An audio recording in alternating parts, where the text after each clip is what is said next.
Hi friends, IPL 2026 season ఆరంభానికి countdown మొదలైంది. మార్చి 28 నుంచి ఈ క్యాష్ రిచ్ లీగ్ షురూ కానుంది. తొలి మ్యాచ్లో చిన్నస్వామి స్టేడియం వేదికగా royal Challengers Bengaluru, Sunrisers Hyderabad జట్లు అమీతుమీ తేల్చుకోనున్నాయి. ఈ టోర్నీలో డిఫెండింగ్ ఛాంపియన్గా బరిలోకి దిగుతున్న ఆర్సీబీ, టైటిల్ను ఎలాగైనా రిటైన్ చేసుకోవాలని పట్టుదలతో ఉంది. రజిత్ పాటిదార్ నేతృత్వంలో ఆర్సీబీ జట్టు తాజాగా చిన్నస్వామి స్టేడియంలో తమ మొదటి ట్రైనింగ్ సెషన్లో పాల్గొంది.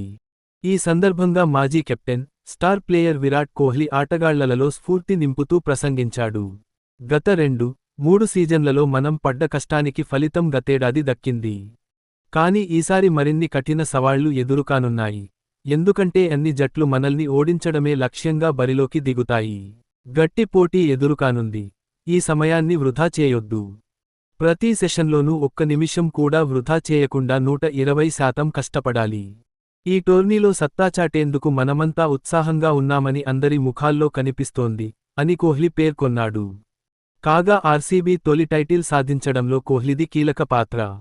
మొత్తం 15 మ్యాచ్లలో 657 పరుగులు చేసి ఆర్సీబీ తరపున టాప్ స్కోరర్గా నిలిచాడు. ఈ ఏడాది సీజన్లోనూ ఆర్సీబీ విరాట్ కీలకం కానున్నాడు.